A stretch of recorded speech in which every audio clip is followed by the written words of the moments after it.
So are we starting? Can I go by Britt? Britt? Yes. Okay. Is that a game changer? It look like. Why y'all look startled? I don't know why I'm startled, but okay. I thought you was about to tell me you want to go by Skittles or something. You know what? Let my people vote. You know that we are the voice. We are here in Atlanta, ATL. Shouty. Yeah. Here with Neil, Sheena Meade, Clean Slate Initiative, FRC family, sometimes the First Lady. Here with my brother from another mother. We've done taken over the Our Voice podcast, huh? You know, a little bit. We ran off to Atlanta. We're talking to friends like Britt. Yeah. Britt White, Miss Harvard. Oh, God. Yes. We're going to get into it. You know, I'm excited. Britt just came up here. We're sitting on the 40th floor in the penthouse, David Ayala's penthouse, and we're taking over his room. Like the takeover's real. We're taking over his that's rooms. right. Yeah, the conference is going on downstairs, and we're having a conversation. Yeah, told Brittany, come upstairs. She's like, I'm coming to your room. For the next 10 minutes, it'll be my room. And Britt was not even prepared to come on the podcast. But that's what I love about Britt. You always ready. Yeah, there's no doubt about that. That's right. Period. You show up. Period.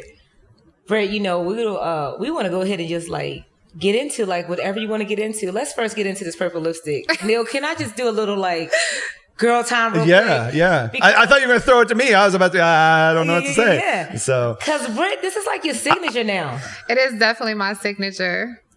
Purple lipstick. Purple matte. Everything. Yes. Matte. Yes. Definitely matte. Yeah. I love it. Oh, is there a reason for purple? Because purple's supposed to like put people at ease, right? Like you're supposed to. Yeah. It's just my favorite color. It's aesthetically pleasing. Yeah. Yeah. I like it. You know I'm all down for purple.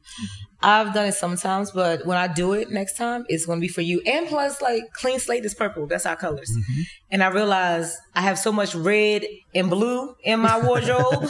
Oh, your FRC history just comes to life sometimes. Yeah, you know, it's like I'm trying to show folks that I welcome bipartisanship or something, but I need to get into like a purple gear thing here. Women always comment, men always comment, women always comment that they wish they would wear it. And I'm like, you can.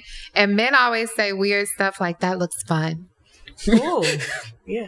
I don't know how to say it. Yeah, because like I had 30 seconds ago, we don't know what to say. But I think it looks cool.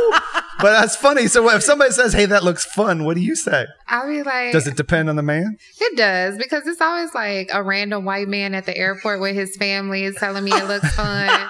And what does his wife say? It does. And she just standing back there and like nods her head. And I'm just always like... there he goes again. Like, this lipstick's not for you. Yes. You can't handle this lipstick. This is for Jabari in the back. That's what I say when they ask about my nails. They're like, those nails look dangerous. Everybody can't handle them. So. Okay. Yeah. Okay. So listen, Britt, I want us to be able to introduce you to our listeners the right way because, you know, I could say this is a badass activist, organizer, trailblazer, a woman that is leading in the criminal justice area and in movement. You like kicking down doors, taking names, got people shaking in their boots, moving legislation. I mean, like, this is the street politician for real, for real. Like, but it's so much more than that to Britt. And I love to like tap into that side. Like, who are you?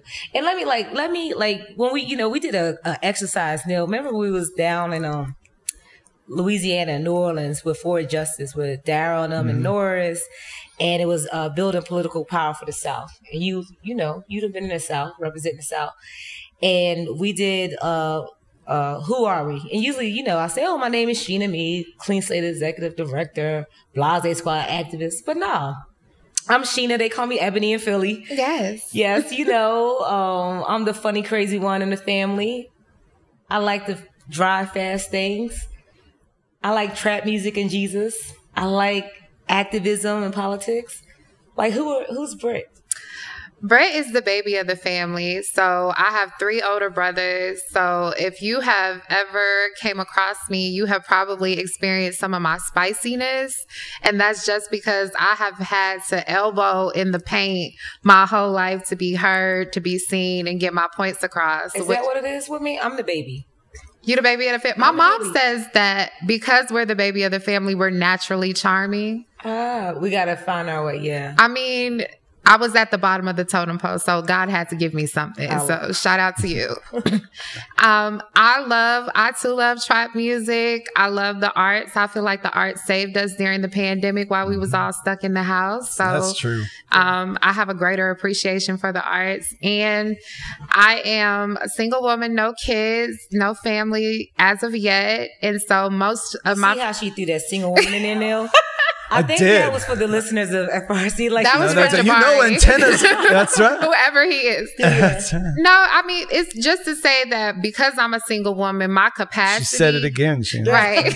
That's a double down. I had to stand on it. Just in case the mic was not clear, she leaned in. As a single woman, I have the capacity to commit to my work in ways that some women can't because they have families and they have other obligations. Right. So, like rapid response, I'm one of those people who can deploy to different parts of the country just because I had a capacity to do so. So that is Britt, the baby of the family, the one with the spice. But Britt, you didn't come, so Britt is, she's at Harvard. She's Harvard. That's right. She's at Harvard. She appreciates the arts. She appreciates the arts. But Britt has a story. And, we don't always got to go on a folks' story. You can share as much as you want. But your story led you to this work. And so I love for folks to know, like, we are trying to be intentional about making sure that directly impacted people with lived experience, voices are coming on the podcast and speaking to folks who have lived experience. And maybe we're, reaching folks who don't have and trying to just figure out, want to be in proximity and want to just hear and see how they can like jump into the work and understand how people got in certain situations. Like, I didn't wake up and be like, yo, I'm about to go bust this check. I mean, even though some people that might have been their story and we've learned from that. We did whatever we had to do from that. But sometimes situations led us to different things. And you have told your story in such a powerful way that really resonates with women. And I'm sorry, y'all. That's spam calling me. I'm sorry, y'all. Spam likes to call me.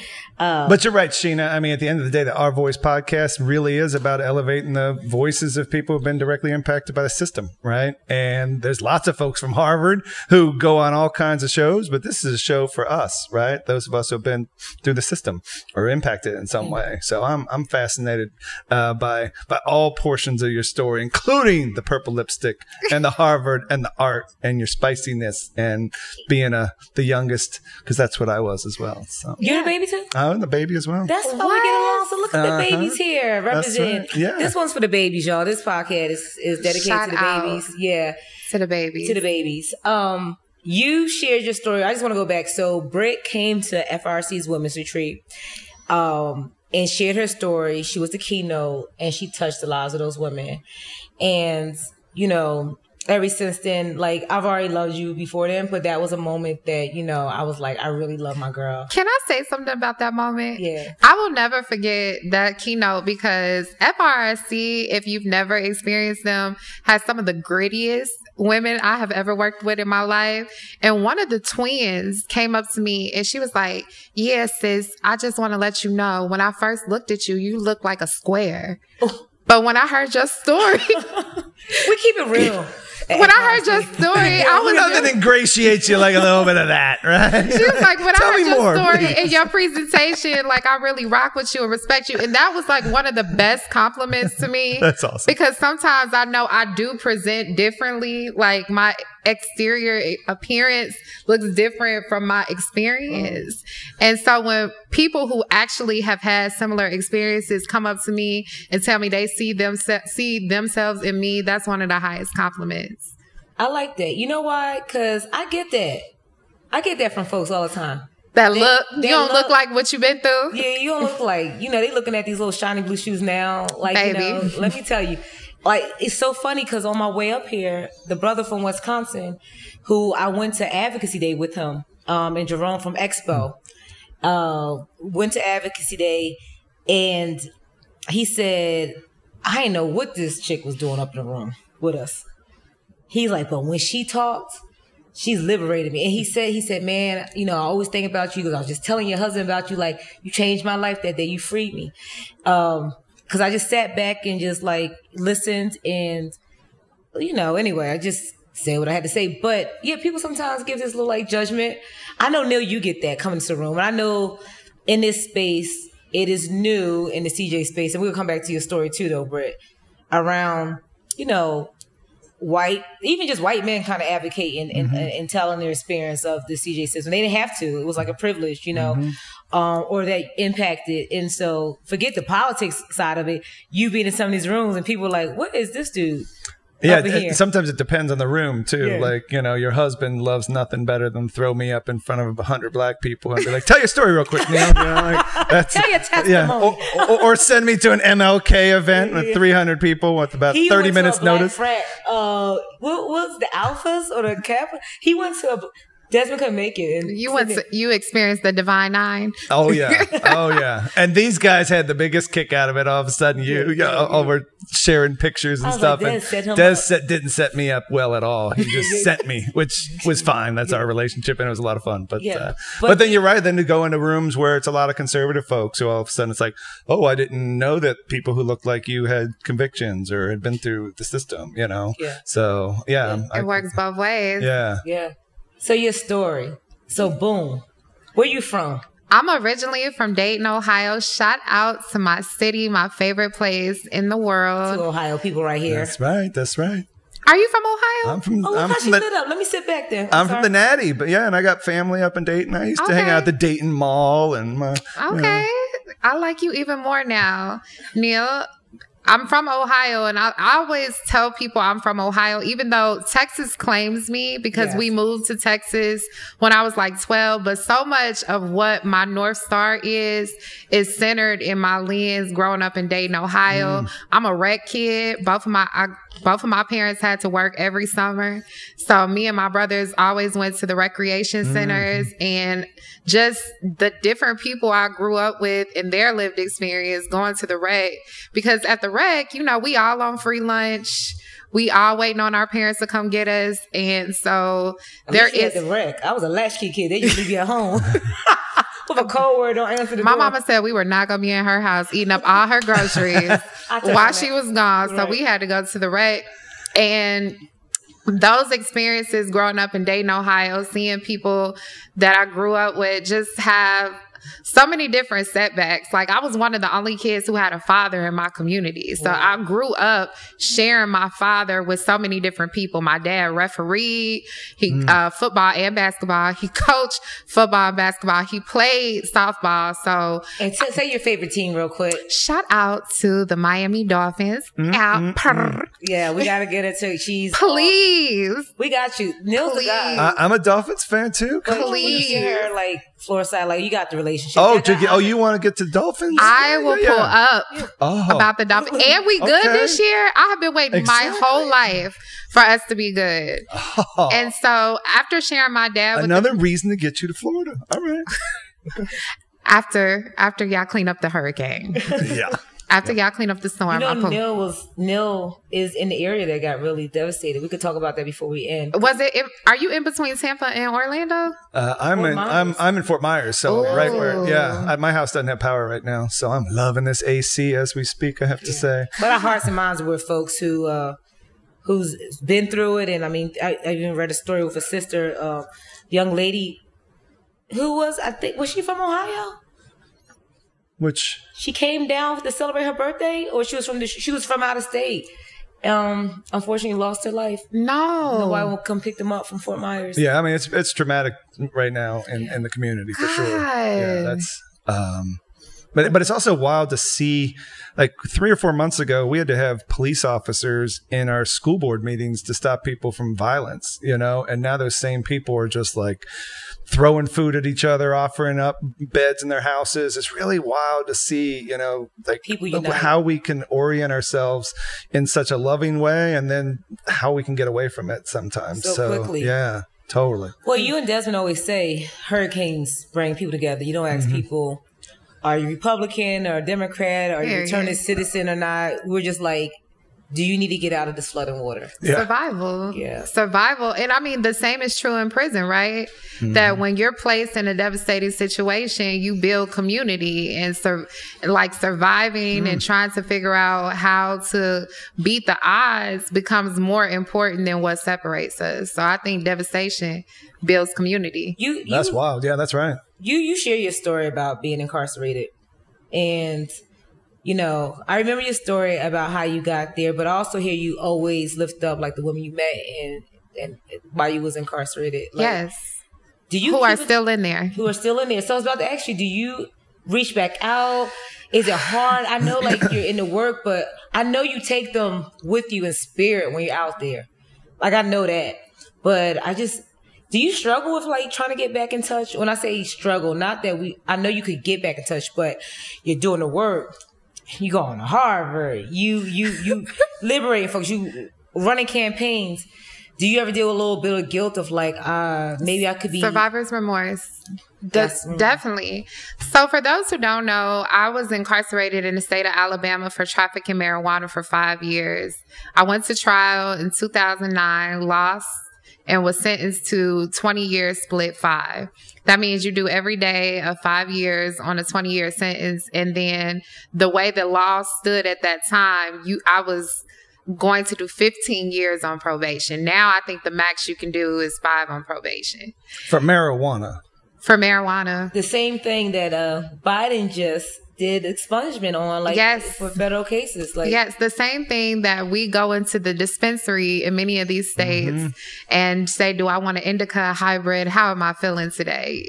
Well, yeah, at the age of 23, I was sentenced to 20 years in the state of Alabama. And the interesting thing about going to prison in Alabama is I went to prison in a place that I had never lived. So the women's prison in Alabama is usually divided up by like the cities that girls are from. So the Tuscaloosa girls hang out, the Birmingham girls hang out, and here I am, the odd man out. I don't have a delegation. I got locked up in a little small rural county, St. Clair County. And so the majority of the people who were coming from that county had like manufacturing meth cases. And I just didn't necessarily feel community with them. But over the course of 5 years, you know, time on the outside, on the inside is very similar to the outside. It's seasonal, right? So sometimes you have good seasons, sometimes you have bad seasons, but the people who you build rapport and love with help you do the time. And so it's so weird for you to ask about the women who are left behind, because so many women have lost their lives violently and tragically since I've been home. And unfortunately, we often see it over social media. It's like these women are very well organized. Like the news of who dies often hits the prison before it even hits the streets. Oh, sorry.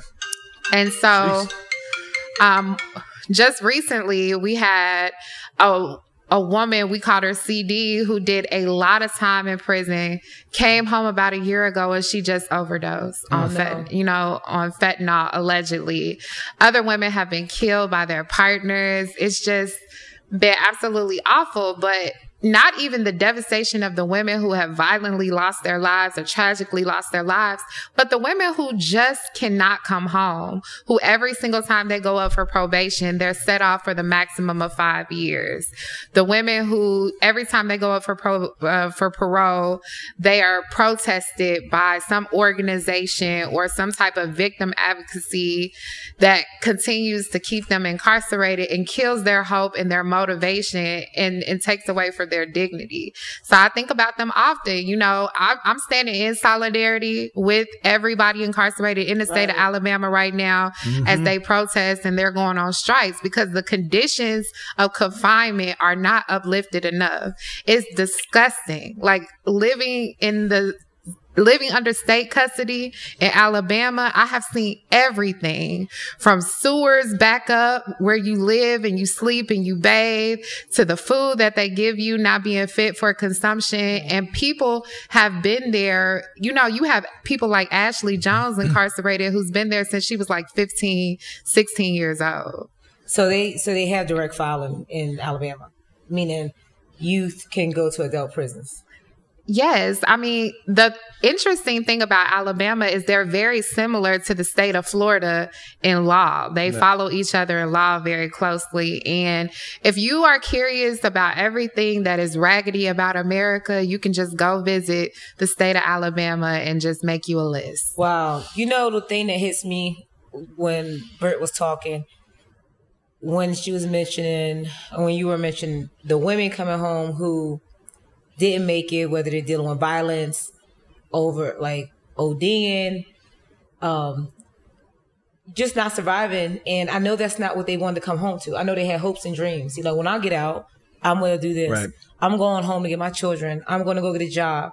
I'm going to go get me a house. I'm going to make sure I change my life.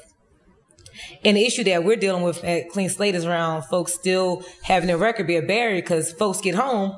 And that's really when the true sentence starts, it seems like, for a lot of people. They can't get the housing. They can't get the services. I don't want to return back to maybe that relationship or that community where, like, drug me in.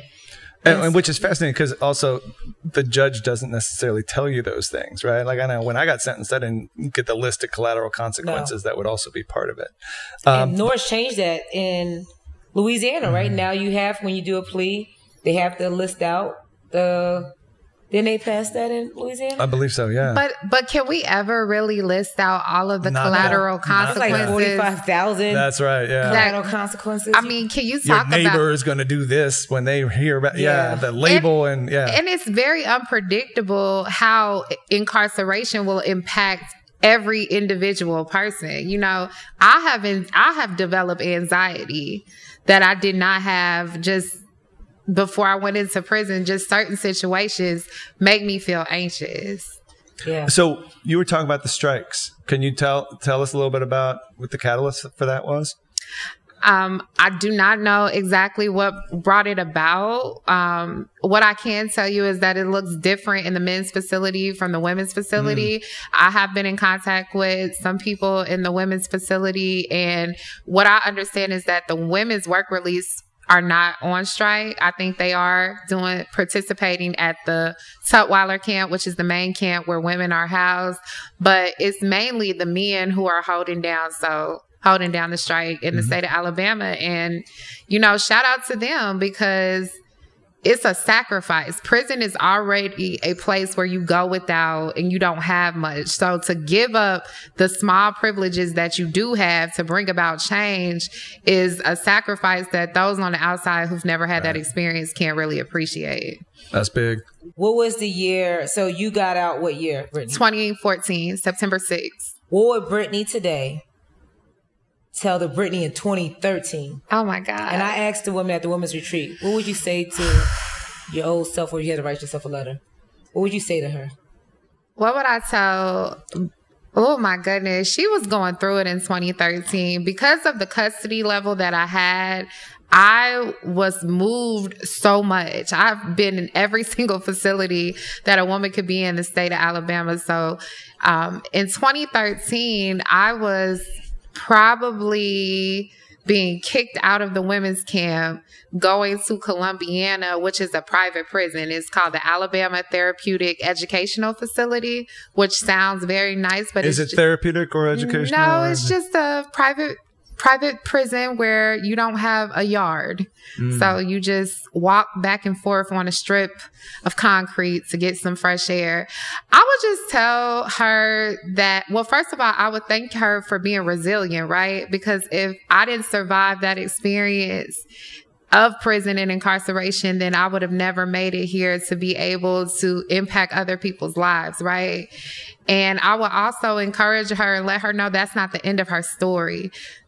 Coming out of prison, my parents really feared that I would not be able to build a life that I would be able to take care of myself or redeem or have my dignity back. And so for me to be from Dayton, Ohio, for me to have a trafficking marijuana felony and be able to be a Radcliffe fellow at Harvard, one of the most prestigious fellowships Britt. You could be in the world, it's like unreal to me. What would Britt 2013 think about the possibility of being a Radcliffe Fellow at Harvard? Would she think that's even possible? She would not know what Radcliffe was. She would know what Harvard was. And she would be like, how did we get this bougie fellowship? I mean, it actually makes me smile to think about it because it was so much pain and heartache just being in prison so far away from my family in a place that I'm not from. And the conditions of confinement were very, very difficult at that time because it was a lot of PREA issues going on. It was a lot of... Can you say what PREA is? Yeah, PREA is just I don't know the formal acronym for PREA, but what they do in institutions is when your personal rights have been violated, you do still have some human rights as an incarcerated individual, and it's usually related to sexual activities. So there was a lot of sexual misconduct happening between the correctional officers and the women inmates. Like they would come in the shower and count us naked and look at our private parts. Just a lot of different degrading things. One of the people who was incarcerated, one of the women was actually pregnant by a correctional officer when I first came on the state. Oh, wow. So it was a lot going down in the state of Alabama. And I would just tell her, like, you do actually have something to look forward to. And if you have an incarcerated loved one right now, I want to offer you that same hope. Like, they can still come home and put their life back together in a way that could actually be better than when they left. Like, reach out to them. Like, as you're speaking, I'm thinking, like, my call and challenge to folks, if you have an incarcerated loved one, be in community with them. Be in community with them. You know, big ups to, I'm going to lose this name right now. I'm going to get it though. Healing communities. Desmond and I participate in healing communities, where you really focus on engaging with your loved one the moment they get engaged with the law, like law enforcement, going through the process, pre-trial, and stuff important. Like that. And, you know, we heard from folks who, their sons, their daughters, their brothers, they wasn't really in contact. And when they started just being in community, they saw just how their loved ones just changed, you know, going through. And so being in community, and, you know, I remember this, you know, jokingly, you know, I laugh about my husband, Desmond, will always check like the mail. He used to be like, you don't check your mail? I'm like, it's just bills. And that's why my credit was jacked up. And it was actually David Ayala, because he had just walked in this room. That's what made me think about it. David said, I always check my mail too. And David told me why. He said, you know, on mail call, you be wanting somebody to desperately call your name. A postcard, anything. Yeah. Anything. Like, prison is so devoid of anything that will make you feel good. Like, things that will make you feel good are actually penalized. Like connection. Like, you're not supposed to touch people. That's a fraternizing charge. The food is not delicious. Like, anything that could bring you joy is purposely taken away from you. And so your family, because they're out here trying to survive in this concrete jungle, in this messed up system that we live, sometimes forget like that their loved one is actually devoid of connection and hope. And you have hard days in prison. Like, you have hard phone calls. I lost a couple different family members, and I cannot grieve openly the way that my family can in the free world. When you lose somebody, you have to just take your L's personally. You don't want to appear vulnerable to other people who you're around, and you're not necessarily comfortable. You ain't at the crib. You can't just bawl out, just start bawling just because you upset. I bawled out. So, you know, we joke, and there's no joking matter, but within our crew, we joke about me and my 24 hours. And I had to tell Des again today, I was like 3 times, you know, you got to give me my respect. It was traumatizing, you know. But my first time I went, you would have thought I got a capital charge the way I was acting on this check charge, you know, because I never got arrested. And I went and I was bawling out. And there was some sisters there that was just like, sis, you straight. Like, right. You know, you don't really need to be crying right now. But it was traumatizing. But I always say that experience, engaging with the women, that time I couldn't go home, and hearing them, and just like hearing the ones that was hopeful, but then hearing the ones who wasn't hopeful, who was like, I'm not going to see my kids again. I'm like, no, sis, you will see your kids again. Like, I feel like God allowed me to be in that situation to hear, because mind you, I had a few different touches with the justice system, before I went to prison. Before I went to jail, I worked in a prison. I worked at a maximum security male prison, and I was in classification. And it was just very new to me because, I had family members that was locked up, but no one talked about prison. Right. It was just like your cousin's away, or you kind of hear, but no one was in community. Right. No one talked about let's write so-and-so a letter. It was kind of like stigmatized and shame. And so when I got there, I just, one of my cousins was incarcerated, and I realized he was at the same prison I was working at. But I knew if I told my job, they would move him. And I didn't want him to be moved because I wanted to keep an eye on him. Because I was able to read all the files. I was the one who did the move and the transfers. And I was behind the doors, And so it definitely, I feel like that planted a big seed in my life of how I looked at like the system, like folks incarcerated. Because I just saw them as people. I wasn't, I didn't see the charges. I didn't see anything. I just saw people. And, there were some officers that was like, jacked up, but there was some officers that was from community that was just like, stay in line, but like they was not, they knew that those are the people from the community they was going to be back with. They knew the grandmothers and the cousins. And so, I got a different perspective there that I've seen some officers that like would step up and went and let the BS happen.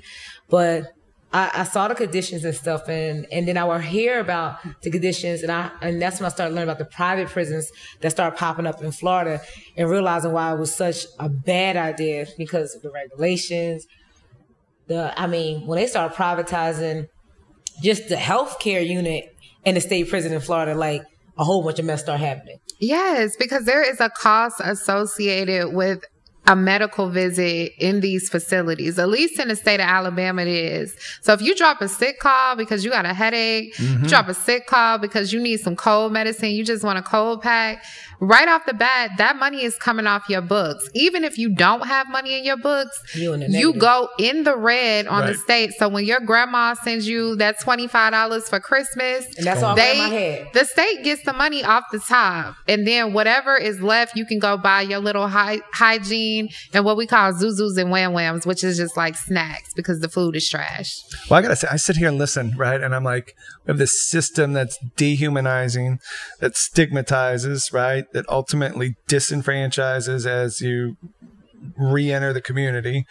And I can't help but get over the fact that your charge, right, is for something that in my home state right now, like, there are licenses and billionaire corporations who are making all kinds of money. Absolutely. Even as we're still trying to figure out how to set up a distribution system for medical marijuana. And I'll tell you one better than that. If they legalize in any state right now, there are companies that are prepared. They have already done the paperwork and have like the template to set up shop in these states. We just saw it in Illinois. We've seen it in Michigan. Like these states that have recently legalized marijuana, like there are large shops and operations that are prepared to sweep in. Well, yeah, I know in shop. Florida, one of the licenses is held by the Wrigley Corporation, the Wrigley family, right? This billionaire conglomerate. The gum company. And their business model is they go into the states when they pass medical to set up a distribution system so that when it does become decriminalized or they're ready legalized, to go. they are ready to go. So we should reach out to Wrigley. Right. The folks who've been harmed by the system the most, like, where are you creating an opportunity for them?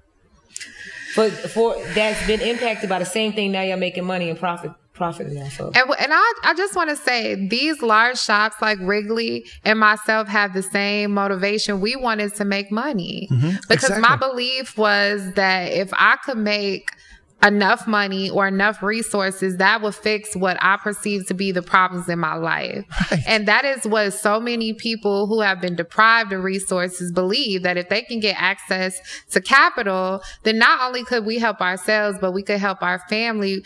And that really wasn't my job. A lot of the problems that I wanted money to fix were systemic and policy issues that have been done to my family and folks like my family that caused me so much shame shame that I felt like I was inherently not valuable. Right. And that is the greatest gift that the movement has given me. It has put language to my shame to say that I'm inherently valuable, and that it is actually an agenda that has been architected to make me feel shame and my family feel shame, so we could continue to be under the thumb of a broken system. But yeah, it's so interesting. I know the first time I went into a dispensary in California, right, I felt those same feelings that I had back, high school, college, when I was, buying a couple bags. I was the guy who'd get like an ounce, and then I'd sell 3 bags to friends just so I could smoke weed for free, right? And I'm sitting there like going, I was triggered. Like I'll never forget it. Walking in, like it reminded me, it made me feel bad. And I'm like, wait a minute, this place looks like a Starbucks, right? They got like backpack giveaways for the kids' school that you can donate to. And there's like this mind shift, but there hasn't been restoration, right? And from my perspective, in terms of, I think of in Florida, for instance, right? So you pass medical, and then you only have a limited number of licenses, right? So then the well-connected get licenses. Not inarguably, because it's like you have to set up a hospital, right? So when it was implemented, it wasn't like, hey, the family farmer could suddenly go grow marijuana, right? It was like, no, you have to set up a hospital to distribute it. So you have to have like $5 million in capital. You have to have $50 million in insurance. Yes. Who's got that except the people who got the licenses? Right. And yet there's still people who are locked up right now, on those charges. And your story really touches my heart, and it educates people. People who are locked up and people who are free, who are still experiencing collateral consequences, right? Yeah. Like, because I got my felony in the state of Alabama. This is not a progressive state. This is not a governor who is concerned about the collateral consequences that I'm experiencing. So I will probably have this felony for the rest of my life, right? And unless no, we're not speaking that. We working too hard out here in these streets. I mean, my hope is that that's not the reality, but right now that really feels like the political reality of what it means to have a felony from the state of Alabama. Like, or at least psychologically for you to kind of be like, hey, I got to live with that, right? Absolutely. I mean, people, yeah. I'm sorry, we're not here to bash Alabama, but I keep hearing a lot like folks are. Somebody else from the movement is like, I'm not going back to Alabama. It's too much. I'm not. Some of our conservative friends said, listen, when I went to take that trip to EJI, they was like, I'm going to go to EJI, but Alabama just got a gloom. I do not go to Alabama. Have you been to EJI? I have not. So let me just challenge you on this. Can we go together? If we go together, I will go. But we have to fly in Atlanta and drive to Alabama and come back. Why can't we fly? No, we have to fly into Atlanta, then drive to Alabama. So you're not gonna fly? I'm not flying into Alabama. Okay, so I would drive today. I'm making a. I'm gonna drive. I went with Sheena. It's a transformational experience. Yeah. At least it was for me. I think it will also add to your story in a way that will also help people. I wanna wrap us up. But so Britt is going to EJI before 2023 is out. Before 2023 comes in. We got to talk Harvard for like even 30 seconds. Tell us about what you're working on. Oh, yeah. Let's go. Yeah, so my formal title. Come on. Because, catch it, y'all. Because formal Harvard title. is a place where you go to get a formal title. And set up for her title. I am the visiting practitioner in residence between Harvard Law School's Institute to End Mass Incarceration and the Radcliffe Advanced Institute. Come on my bio and resume in my Instagram handle. Go ahead. And the reason why I'm there is I have taken a sabbatical to commit to developing justice-impacted people and community organizers. We need an institute that teaches us how to organize.